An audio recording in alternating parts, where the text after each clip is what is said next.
At Anurag University, be everyone you dream to be.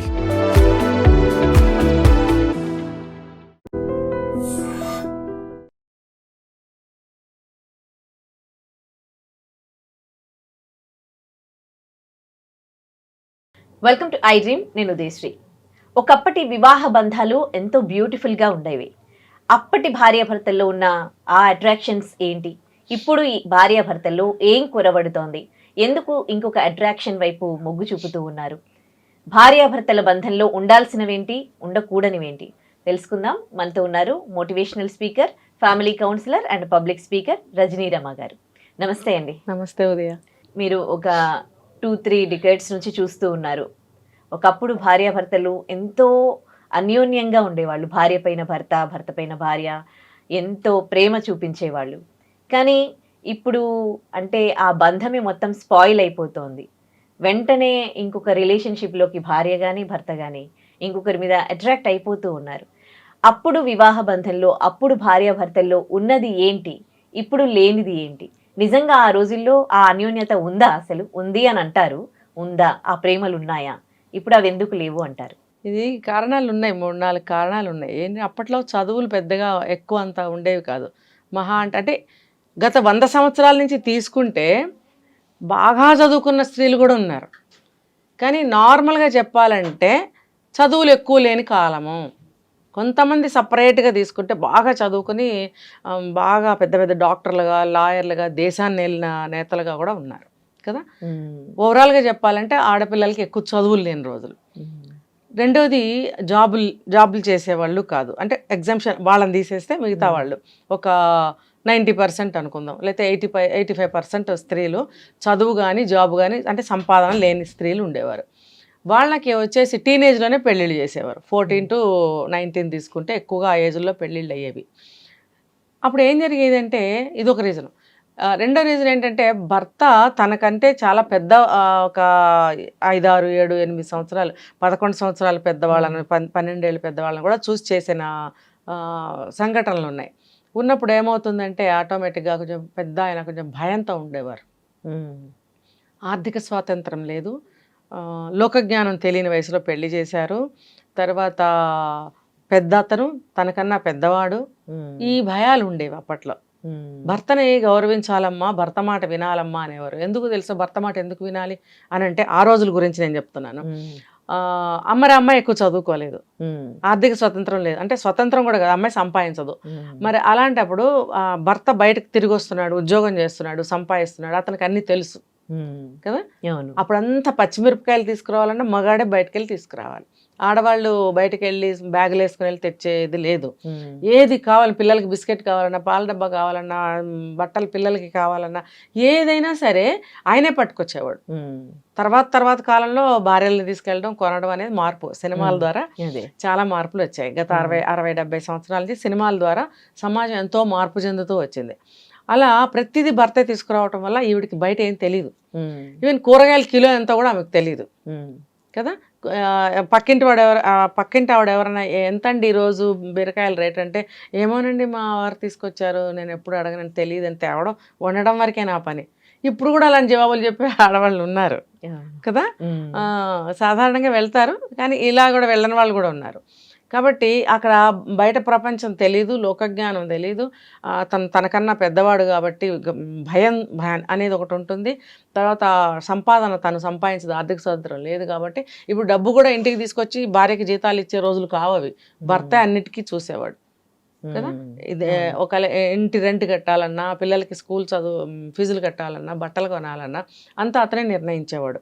ఇంకా వాళ్ళ పేరెంట్స్కి ఏమైనా చూడాలన్నా అది మొత్తం A to Z ఆయనే చూసుకునేవాడు. కాబట్టి ఏమీ తెలియని ఆ అమ్మాయిలు పెద్ద వయసు ఇచ్చి పెళ్లి చేసేటప్పటికి, ఎందుకు పెద్ద వయసు ఇచ్చి చేసేవారంటే అతను మరి సంపాదించాలి కదా, కొంత చదవాలి, ఉద్యోగం సంపాదించాలి, లేకపోతే ఏదైనా బిజినెస్ చేయాలి, ఏదో ఒకటి చేయాలంటే ఒక ఏజ్ రావాలి. కాబట్టి అతను ఆటోమేటిక్గా వయసు పెద్దదే ఉంటుంది అక్కడ. ఈ అమ్మాయికి 14 అయితే 14 ఏళ్ళ అబ్బాయి ఏం చేస్తాడు కాబట్టి కొంచెం పెద్దవాడి, ఉద్యోగం చేసి డబ్బు సంపాదించే వయసు వచ్చిన తర్వాత చేస్తారు కాబట్టి ఏజ్ గ్యాప్ వస్తుంది. సో ఇన్ని ఉన్నాయి కాబట్టి అతను పెద్దవాడు కాబట్టి భయము, భక్తి, గౌరవం అన్నీ ఉంటాయి. అన్ని సంపాదించి మమ్మల్ని అందరం చూస్తున్నాడు కదా అని ఒక గౌరవం, ఇవన్నీ ఉండేవి. ఇప్పుడు ఉన్నాయా? సమానంగా చదువుతున్నారు, సమానంగా సంపాదిస్తున్నారు. ఇంకా భర్త కంటే ఎక్కువ సంపాదించే భార్యలు ఉన్నారు. స్కిల్స్ కూడా ఆ రకంగా డెవలప్ చేసుకుంటున్నారు. తర్వాత అబ్బాయి కంటే అమ్మాయి పెద్ద వయసు వాళ్ళు కూడా ఉన్నారు. అది ఏజ్ గ్యాప్ 4 ఏళ్ళు అవ్వచ్చు, 3 ఏళ్ళు అవ్వచ్చు, సంవత్సరం అవ్వచ్చు, 5 ఏళ్ళు అవ్వచ్చు.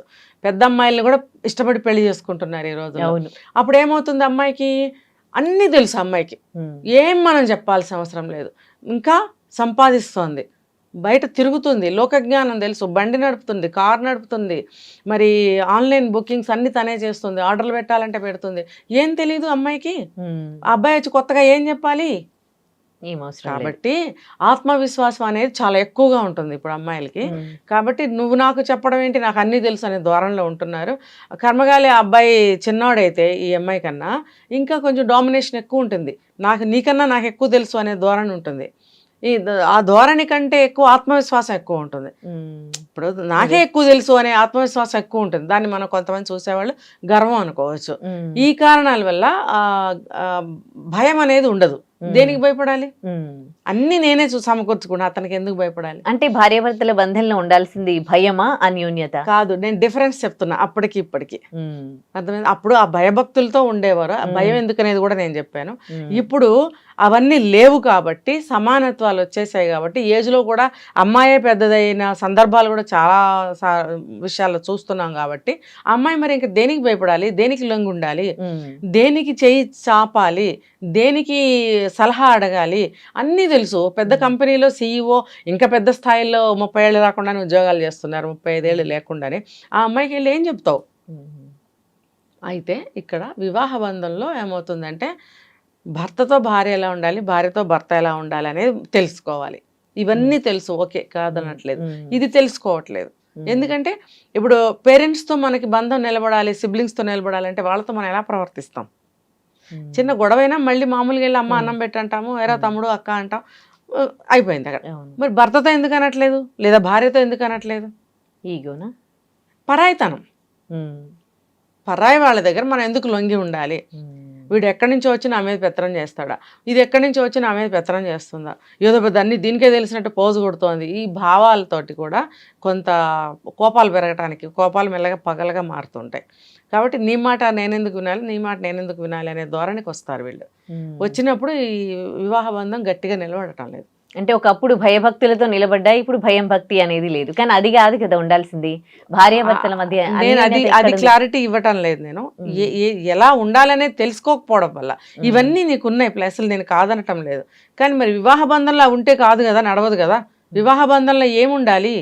ఒక ప్రేమ, ఒక ఆప్యాయత, అర్థం చేసుకునే తనము, ఇద్దరిది కలిపి మనది అనుకోవడము. ఈ ఫీల్ అప్పట్లో ఉండిందా? అప్పుడు మరి ఆవిడకి ఉద్యోగం లేదు, సంపాదన లేదు, ఇద్దరు సంపాదన ఒకటని ఎలా అనుకుంటుంది ఆవిడ? అడ్జస్ట్ అయ్యి బతికారంటారు. ఒకటే జీతం, సంపాదించేవాడు ఇంటికి ఒకటే, 10 మంది తినేవాళ్ళనే మాట మనం చాలా సార్లు విన్నాం కదా. సంపాదించేది ఒకడైతే కూర్చుని తినేది 10, 15, 20 మంది అనేది లెక్కలేదు అక్కడ కదా. తల్లిదండ్రులకి వీళ్ళ పిల్లలు, ఇంకా పెళ్లిగాని సిబ్లింగ్స్ ఉండేవారు, అందరూ కలిసి 20-25 మంది తక్కువ లేకుండా జాయింట్ ఫ్యామిలీస్ ఉండేవే లేదా? మరి అప్పుడు అది వేరు కదా. ఇప్పుడు అట్లా లేదు. ఉన్నది ఇద్దరే అయినా కూడా అసలు పడటం లేదు, ఎక్కడ కూడా సర్దుబాటుతనం లేదు, ఉపాయం లేదు. భార్యాభర్తల మధ్యన ఒక అట్రాక్షన్ అనేది మెయింటైన్ చేసే ఇదే లేదు. ఆఫీస్కి వెళ్ళేటప్పుడు బ్రహ్మాండమైన గుడ్డలు వేసుకెళ్తారు, ఇంట్లో మాత్రం ఏదో చిన్న నిక్కరో చిన్న ఏదో ఒకటి వేసుకుని తిరుగుతూ ఉంటారు. మరి ఒక బట్టల వల్లేనా అని మళ్ళీ నువ్వు అడగచ్చు. ఇలా ప్రతిదానికి చెప్పుకుంటూ పోతే అన్నీ అంటాను. ఇక్కడ ఇలా ముడేసి తిరుగుతారు ఇంట్లో, అవునా? ఇక్కడ ఇలా వేసుకుని తిరగటం ఎందుకు? నైస్గా పోయి నీకు చిరాకు అనిపిస్తే వెనకాల కొంచెం మడిచి క్లిప్ పెట్టుకో, చక్కగా స్నానం చేసి వచ్చే వరకు మళ్ళీ తర్వాత హెయిర్ స్టైల్ చేసుకోవచ్చు కదా. అబ్బే ఇంట్లో ఉన్నంత 24 గంటలు ఇక్కడ ఇట్లా నిటారుగా ముడి వేసుకుని చెవులకి, ఇక్కడ ఆఫీస్ నుంచి వెళ్ళంగానే చెవులకి తీసేస్తాం. ఎవరి కంఫర్ట్ వాళ్ళకి. కంఫర్ట్ అనద్దు ఉదయ, చెప్తా చూడు. ఇప్పుడు గాజులు తీసేస్తాం, చెవులు తీసేస్తాం, ఈ బింది తీసి అంటిస్తాం ఎక్కడైనా. తర్వాత చిన్న బట్టలు వేసుకుంటాము, జుట్టు ముడి పెట్టుకుంటాము, ఇంకా పిచ్చి పిచ్చిగా తిరుగుతూ ఉంటాం ఇంట్లో. అంటే ఒక భార్య అనే భావన, ఇష్టము, అట్రాక్షను కలగటం లేదు అబ్బాయికి. ఈ అమ్మాయి తప్ప అంటే నేను తప్పు అని అనలేను. తన చికాకుని, తన వాతావరణం బాగుండక చెమట పట్టో ఇలా తను కావాల్సినట్టుగా తను ఉండాలని అనుకుంటుంది. కానీ భర్త కూడా ఓకే అంటాడు ఈ విషయానికి. కానీ అట్రాక్షన్ ఏది అక్కడ? దగ్గరికి రావాలి, ఇంపార్టెంట్ అంటారా? దగ్గరికి రావాలని తనకు అనిపించదే. ఏమంటాడంటే ఓకే. ఇద్దరం కలిసి ఏదైనా చేద్దాం, హెల్ప్ చేయనా అంటాడు. లేదా నువ్వు చేయలేకపోతున్నావా, బయటకు వెళ్ళి తినొద్దాం అంటాడు. ఇవన్నీ ఉంటాయి, కానీ ఆకర్షణ లేదు మీ మధ్యలో. కరెక్ట్. ఓకే. నువ్వు నీ ఇష్టం వచ్చినట్టు కోతిలాగా కనిపిస్తానంటే ఎవరికి అట్రాక్షన్ ఉండదు, భర్త పట్ల ఉండదు, భార్య పట్ల ఉండదు. అంటే అట్రాక్షన్ అనేది అంటే లుక్స్ పైన, లుక్స్ పైన కూడా. తర్వాత తను మాట్లాడే విధానం, మాటతోటి ఆకట్టుకోవటం అంటారు, అది ఎక్కడ ఉంది? ఇంతకు ముందు ఉండేవా ఇవన్నీ? ఇంతకు ముందంటే ఉండేవి. భర్త వచ్చేటప్పటికి పిల్లలందరినీ సర్ది పెట్టుకుని, పిల్లలు చదువుకునే స్కూల్ పిల్లలు అయితే చదువుకోండి అని చెప్పేది తల్లి, తనకు చదువు రాకపోయినా. 10th క్లాస్ వరకు చదివింది అనుకో, కూర్చోబెట్టి చదివించేది ఆవిడ.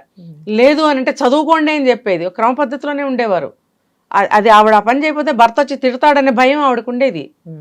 కాబట్టి నాన్న వస్తారు చదవండి, నాన్న వస్తారు ఆటల నుంచి ఇంటికి తొందరగా రండి, నాన్న వస్తారు అల్లరి చేయకండి, సైలెంట్గా ఉండండి, నాన్న ఇంట్లో వస్తే సౌండ్స్ ఆయనకి గిట్టదు, సైలెంట్గా ఉండండి, కొట్టుకోవద్దు అని అమ్మ అంటుంది. మమ్మల్ని కూడా అనేవారు చిన్నప్పుడు.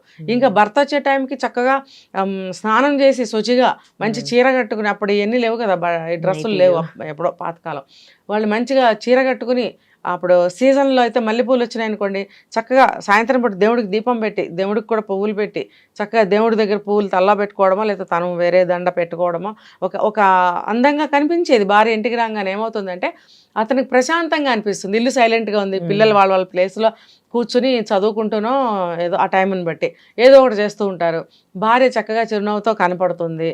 ఇవి ప్రశాంతతకి మార్గాలే కదా, అట్రాక్షన్కి మార్గమే కదా. గబుక్కుని వెళ్ళి భార్యని ముద్దు పెట్టుకోవాలనిపిస్తుంది. లేకపోతే ఆ రోజుల్లో ఇంత పచ్చి చేష్టలు ఉండేవి కావు కాబట్టి, ఏంటో ఇలా తయారయ్యావు అని చెప్పి పిల్లలు చూడకుండా బుగ్గ మీద ఇలా చిటికి వేయడం, లేదా కన్ను కొట్టడం భార్యని చూసి, పిల్లలు చూడకుండా ఇలా నైస్ చేష్టలు అనేవి ఉండేవి. కావాలంటే మీరు చూడొచ్చు, ఒక 60 years బ్యాక్ వెళ్తే అన్ని అవే ఉన్నాయి కదా, అవి మనకి తెలియవు అవన్నీ కూడా. మరి అది సినిమా వాళ్ళు నేర్పారు అనుకోవచ్చు, లేకపోతే నిజ జీవితంలో ఆడవాళ్ళు అలా ఉండబట్టి సినిమాల్లో తీసారనుకోవచ్చు, వాట్ ఎవర్ ఇట్ అలా ఉండేది. ఇప్పుడు ఉన్నాయా? ఇప్పుడు కూడా కొన్ని సినిమాల్లో చూపిస్తున్నారు, అది నేర్చుకోవట్లేదు. ఎవరు వేసుకుంటారు, అవి ఉంటేనేనా అని ఎదురు ప్రశ్న వేస్తున్నారు. అందుకని అవి ఉంటేనేనా, అవి లేకపోతే చూడరా అని అనుకుంటే అదే ఫాలో అవ్వండి. నేనేం చెప్పను, నేను ఎవరిని మార్చాలని చెప్పను, సిస్టమ్ ఇదే అని చెప్తున్నా అంతే. మరి అది మనకి బాగుండాలనుకుంటే పాటించుకోండి. లేదు నేను ఇష్టం వచ్చినట్టు నేను ఇలాగే ఉంటాను. ఒక అమ్మాయి అంది, నన్నుగా గుర్తించాలి, నన్నుగా స్వీకరించాలి. ఇదేం సినిమా? ఇప్పుడు నేను బ్రహ్మాండంగా చదువుతాను ఉదయ, 100కి 100 మార్కులు వస్తాయి, ఒక్కసారి ఇలా చూస్తే నాకు ప్రింట్ అయిపోతాయి. కాబట్టి నేను ఇలాంటి దాన్ని కాబట్టి నేను ఎగ్జామ్ రాయను, నాకు ఫుల్ మార్క్స్ ఏంటంటే ఎట్లా ఉంటుంది? ఎందుకు వేస్తాడు? నువ్వు రాయి, నిరూపించుకో. ఇది కూడా అంతే, ఇక్కడ నువ్వు నిరూపించుకుంటే నేను ఎందుకు వాళ్ళు అవాయిడ్ చేస్తారు? ఏ యాంగిల్ నుంచి చూసినా నేను యాక్సెప్టే చేస్తారు. అబ్బాయి కూడా ఇక్కడ అంటే అబ్బాయి చీర కట్టుకుని మల్లెపూలు పెట్టుకోవాలా కాదు, అట్లా కాదు. ఆ అబ్బాయి కూడా చక్కగా నీట్గా ఉండాలి, చిరునవ్వుతూ ఉండాలి, చక్కగా హ్యాపీ మూమెంట్స్ ఇంట్లో క్రియేట్ చేసుకోవాలి. తర్వాత ఇల్లు కూడా ఎప్పుడు సెట్టింగ్స్ మార్చుకుంటూ ఉండాలి, నెలకోసారో 2 నెలలకోసారో 3 నెలలకు ఒకసారో. ఎప్పుడు సేమ్ టు సేమ్ ఇక్కడ ఇంటికి రాగానే అక్కడ అదే ఫోటో కనిపిస్తుంది, ఇంటికి రాగానే ఆ టేబుల్ మీద అదే కాగితాలు అలాగే కనిపిస్తూ ఉంటాయి, లేదా రిమోట్లు అటు ఒకటి ఇటు ఒకటి పడేసి ఉంటాయి, రోజు అదే సీను.